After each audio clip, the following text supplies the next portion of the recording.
Ya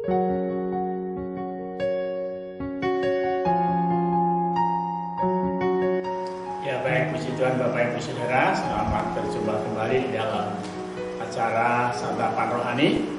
Sebelum kita mendengar firman Tuhan bersama-sama, belajar bersama-sama, mari kita akan berdoa lebih dalam. Terima kasih Bapak di surga untuk kesempatan. Hari ini kami masih diberi waktu untuk kami belajar bersama dengan kebenaran firman-Mu Bapa. Berikan pewahyuan-Mu kepada setiap kami, kebenaran-Mu kepada setiap kami, supaya kami boleh menjadi orang yang hidup senantiasa ada dalam rancangan Tuhan. Terima kasih Bapa, di dalam nama Tuhan Yesus, haleluya, amin. Baik, puji Tuhan, Bapak Ibu Saudara terkasih dalam Tuhan, untuk kesempatan hari ini firman Tuhan bertemakan hidup dalam rancangan Tuhan. Hidup dalam rancangan Tuhan, ini saya ambil dari kitab Yeremia pasal 29 ayat 11 dan 12. Demikian firman Tuhan, sebab aku ini mengetahui rancangan-rancangan apa yang ada padamu mengenai kamu.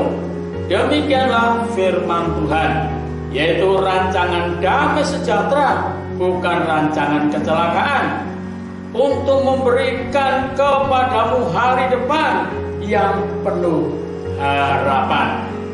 Puji Tuhan. Saudaraku yang terkasih di dalam Tuhan, rancangan Tuhan itu rancangan damai sejahtera buat setiap orang yang percaya. Setiap orang yang mengandalkan Tuhan, setiap orang yang mencari Tuhan, setiap orang yang mau berseru-seru kepada Tuhan, Tuhan memberi damai sejahtera. Tuhan memberi hidup yang penuh dengan harapan.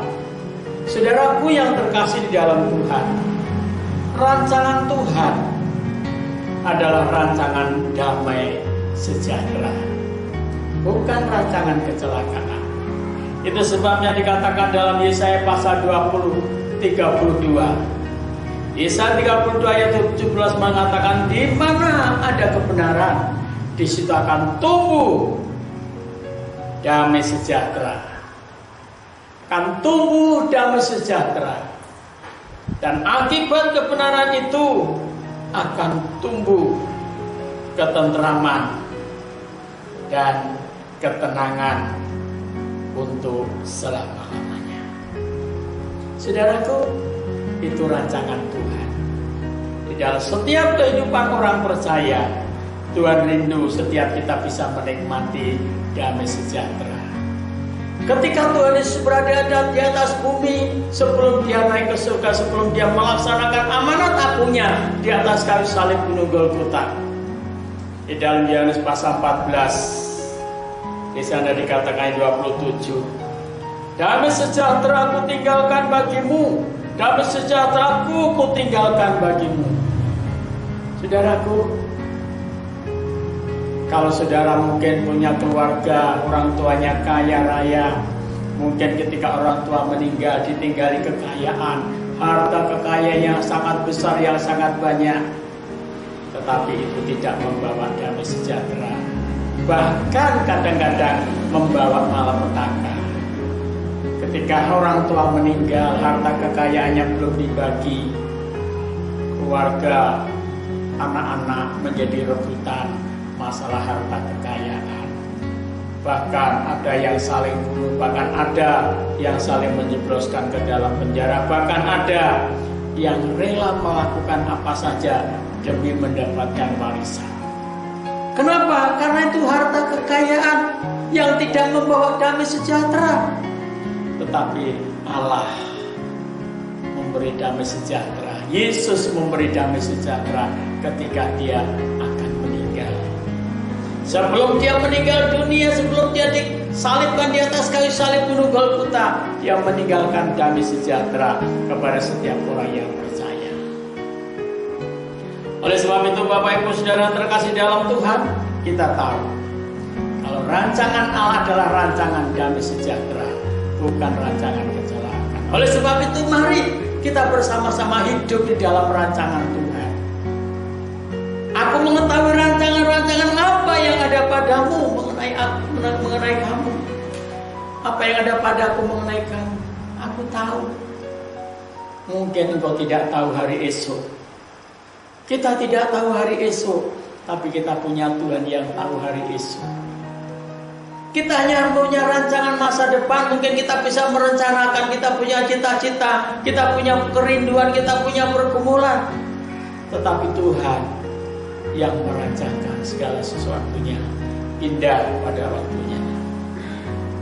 Yang pertama, rancangan damai sejahtera. Dan itu diberikan oleh Yesus Kristus Tuhan kita. Yang kedua, hari depan yang penuh dengan harapan. Untuk masa depan yang penuh dengan harapan, itu diberikan kepada setiap orang yang percaya. Bukan masa depan yang suram, bukan masa depan yang menyedihkan, yang menyusahkan, masa depan yang tidak ada harapan, tidak.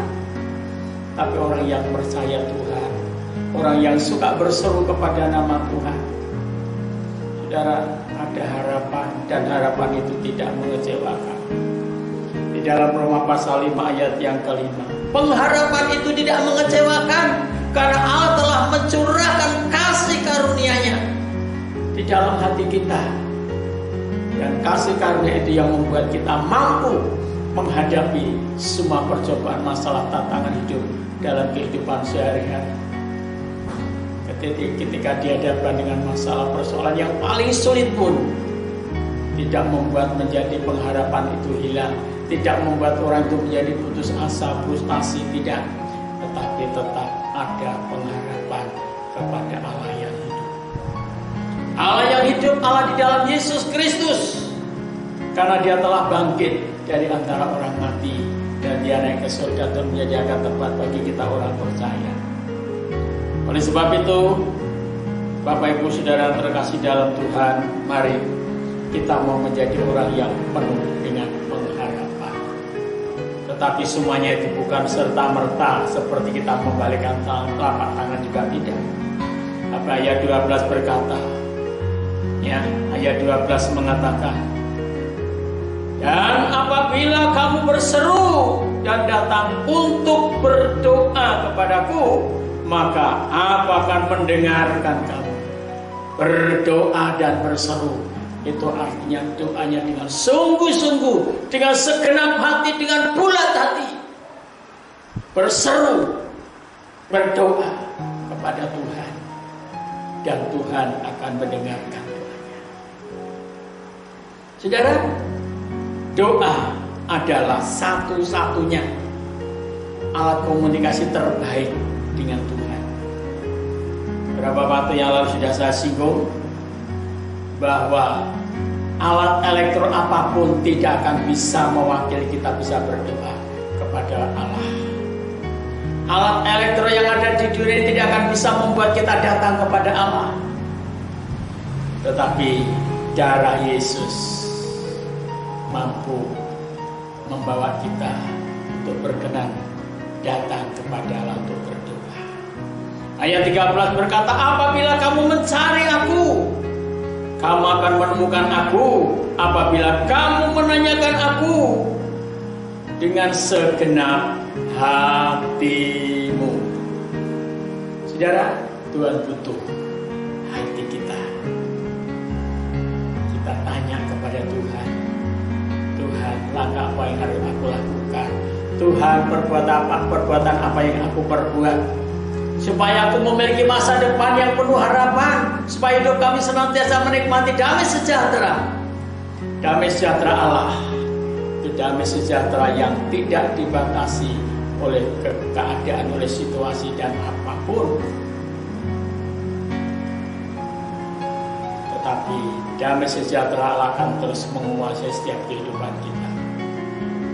Ketika kita berdoa dan kita mengucap syukur kepada Tuhan, Allah sedang menyediakan masa depan kita yang penuh dengan harapan. Mari kita sama-sama berdoa. Kami bersyukur kepada Bapakku, Bapa di dalam nama Tuhan Yesus. Kasih karunia-Mu, damai sejahtera-Mu melimpah dalam setiap kehidupan kami.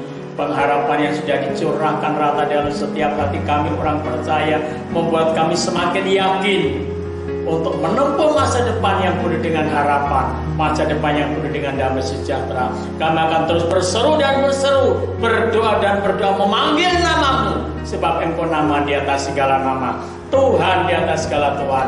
Kami bersyukur kepadamu Bapa, Engkau melayakkan kami datang kepadamu. Ya, damai sejahtera-Mu yang melampaui segala akal terus memelihara hati, pikiran, jiwa, dan roh kami. Kami berdoa di dalam nama Tuhan Yesus Kristus. Berkat-Mu turun atas kami semua yang mendengar firman-Mu hari ini. Dipenuhi dari mereka dengan damai sejahtera, dengan sukacita, dengan penuh pengharapan. Hidup mereka dilengkapi dengan damai sejahtera. Dalam nama Tuhan Yesus, haleluya. Amin.